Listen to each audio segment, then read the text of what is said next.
Obrigado, Isabel. Agora, você. Boa tarde, pessoal. Meu nome é Cleiton e, bom, ouço aqui, né, todo mundo com essas falas tão razoáveis, né, que acrescentam tanto. Não é a ideia de fechar, né? Eu vou tentar só acrescentar os pontos sobre migração e refúgio, que é o que eu trabalho, e aí a gente entra num diálogo. Quero agradecer a mesa tão diversa. Essa oportunidade é muito rara para mim. Não sei como que é para vocês, mas um grande problema no mundo do refúgio, da migração, da mobilidade humana, é que nós falamos muito sobre esse tema para as pessoas que trabalham esse tema e muito presos, não sei, me corrijam se for diferente para vocês, mas muito presos num tarefismo, numa tentativa de salvar a lavoura, salvar o que tem, e esquece de ver, de dar chance para para áreas completamente distintas, e ver que a gente está trabalhando no mesmo caminho. Então, essa frase, quando as águas se encontram, eu não sei o que acontece, porque eu não lembro disso ter acontecido, né?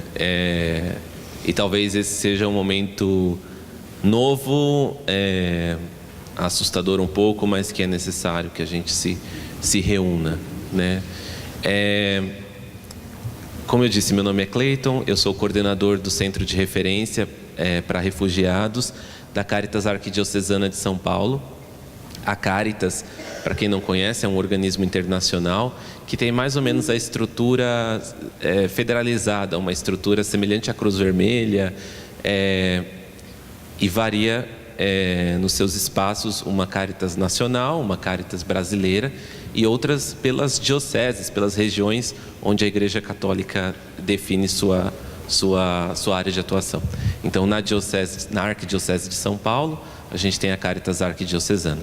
E o trabalho principal da Caritas Arquidiocesana de São Paulo é com aquela população que sofreu algum tipo de perseguição ou tem um temor de perseguição, seja por questões políticas, por questões religiosas, por pertencimento a algum grupo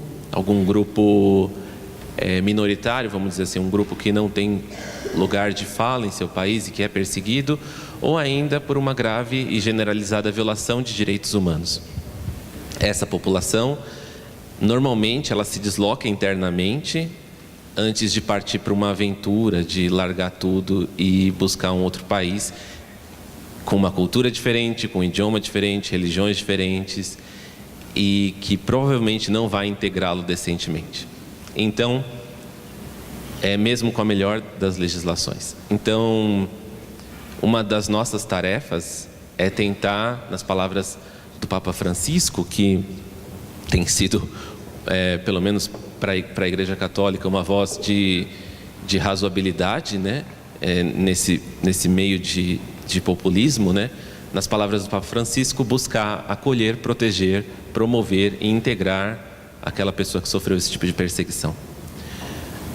A Caritas, ela já atendeu na história dela aqui em São Paulo mais de 18 mil pessoas. É o maior banco de dados do Brasil sobre esse tema.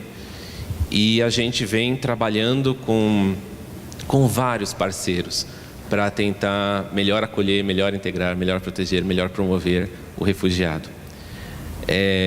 Normalmente a gente lida com esse tema exclusivo e a gente vê os nossos desafios, mas que são muito semelhantes aos desafios que todo mundo tem passado nas suas áreas de atuação. Para citar alguns exemplos, uma pessoa que é perseguida política, por exemplo, por algum país e vem para cá, para o Brasil, normalmente ele vem pelo aeroporto de Guarulhos, e aí a Polícia Federal o vê, desconfia, simplesmente por ver a pessoa, desconfia, não, esse deve ser terrorista. E aí coloca numa sala de inadmitidos, como é chamada. É uma sala muito pequena, uma sala que não tem alimentação, não tem água, não tem banheiro, não tem... É fechada, ninguém entra, tem bancos, não tem cama, nada, e a pessoa fica lá, inadmitida. né, durante dias, né, 90 horas, 100 horas. E isso aconteceu há alguns anos, e aí a sociedade civil vem lutando para conseguir criar um ambiente de diálogo com a Polícia Federal de Guarulhos, e isso tem sido criado, tem sido positivo, e a gente sabe agora dos casos que tem lá e tenta fazer algum tipo de atuação. Contudo, existe uma legislação, um projeto de lei, na verdade, no Congresso, não para extinguir, mas para piorar e muito a legislação hoje brasileira de migrações, que é uma legislação positiva. Então existe essa proposta, a sociedade civil tem se mobilizado para tentar salvar a lavoura novamente, e como existe um impedimento grande ali no Congresso para que essa lei seja aprovada, o Ministério da Justiça e da Segurança Pública decidiu emitir a Portaria 666, que o número, né, é simbólico, mas a Portaria 666, ela define a ideia de deportação sumária em caso da pessoa ser perigosa. Ela coloca nesses termos. Então a gente começa a ver, para ser bem delicado aqui, né, a gente começa a ver certos termos em uma portaria, em um documento, né, que tem força de lei, um documento oficial, termos que nos remetem a um estado de exceção. Não é pessoa perigosa, o que seria uma pessoa perigosa? Perigosa para quem? E deportação sumária, onde está o direito de defesa? Não existe o direito de defesa. Eu estudei direito, eu lembro de ter passado em algum momento por essa parte que existia, mas enfim. Então a gente começa a ver coisas assim, e agora como derrubar essa portaria? Então a gente vê o Brasil passando por revisões periódicas universais dentro da ONU, e falando o Brasil precisa ratificar a Convenção para os Trabalhadores Migrantes, precisa dar uma eficácia maior à nova lei de migrações, o que não existe. Né, foi feito um decreto contrário à nova legislação, que é restritiva demais. Então, o Brasil responde que tem feito uma política muito decente às questões migratórias aqui no país e proteção ao refugiado. Quando a gente vê isso, né, quando a gente vê um decreto desse tipo, ou, por exemplo, sistemas de peticionamento quase impossíveis na prática, porque uma pessoa que solicita refúgio, ela precisa pedir à Polícia Federal. Essa pessoa, ela fala, sei lá que língua ela fala, lingala, ela fala francês, ela não fala português, ela precisa de um formulário. Às vezes, muito embora a população que solicita refúgio é uma população normalmente mais intelectualizada, porque é mais crítica ao governo e por isso sofre perseguição, mas ela pode não escrever, não saber, por exemplo, não ser alfabetizada para o uso de computadores. E agora a gente vê um sistema que vai extinguir os pedidos, a solicitação de refúgio via formulários, por exemplo, no aeroporto ou em outros lugares, mas só num site que se chama Sisconare e que é feito em português, e que a pessoa vai ter que responder ali todas as suas demandas, contar toda a sua história, anexar documentos de forma digitalizada, sendo que não vão ser disponibilizados até hoje computadores públicos para isso. Então a gente vê que o direito de petição aí está sendo limitado, né? Então, isso para falar de 2 pontos aqui, 2 pontos dentro do mundo do refúgio, que é o mundo que eu atuo, e que estão havendo restrições. A gente tem tentado se mobilizar. A parte disso, a gente lida com a história dessas pessoas. Histórias que são terríveis. Histórias de pessoas que sofreram uma perseguição grave e que viram sua família morrer, que quase morreram e que saíram sem nada para um navio e que vieram parar num país que se chama Brasil e que fala português, sabe? Ou, por vezes, uma situação, para falar uma situação real muito próxima minha, que acabei de ver, um grupo de congoleses refugiados aqui no Brasil, vendo a situação de diminuição de direitos no país, tenta então sair daqui e ir por uma rota perigosíssima para os Estados Unidos, para o Canadá, pela rota do Panamá, que tem uma floresta, enfim, é um horror. Muitos desses morreram no caminho, muitos congoleses. Barco que virou, enfim, muitas coisas aconteceram. E a gente recebe, por exemplo, a esposa desse sujeito que foi com seus filhos dizendo: onde está meu marido, que disse que estava aqui, né?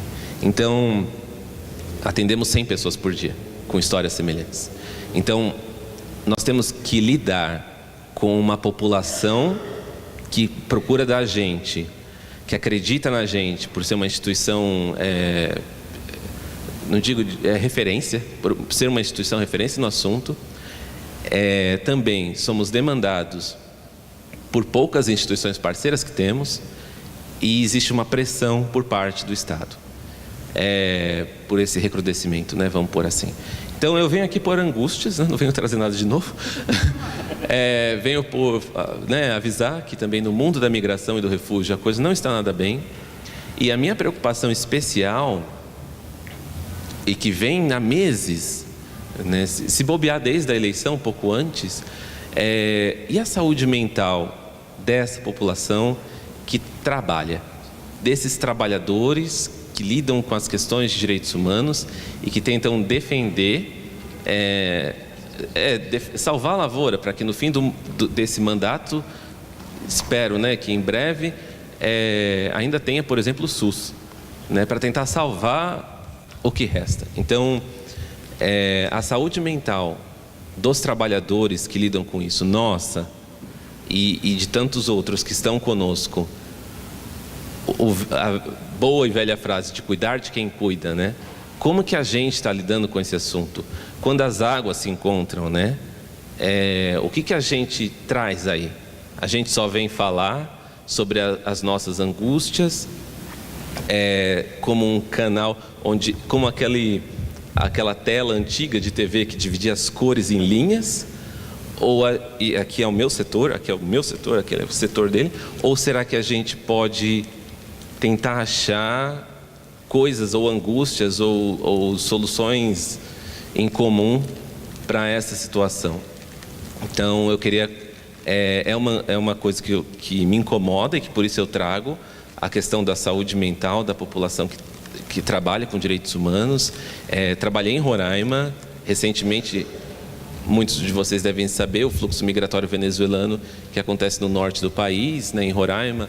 A situação tem sido bem grave por lá. Trabalhei lá durante 1 ano. Sofri ameaças de morte, por isso vim para São Paulo. Então, como é que fica?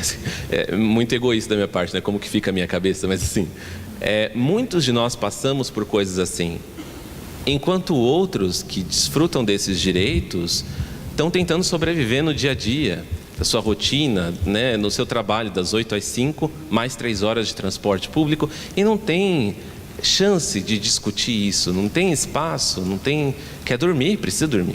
Então, como que a gente faz isso? Algo novo precisa surgir, eu não sei. É isso que eu queria trazer, e agradecer mais uma vez por estar aqui no meio de pessoas que discutem referências de pautas tão diversas. Muito obrigado.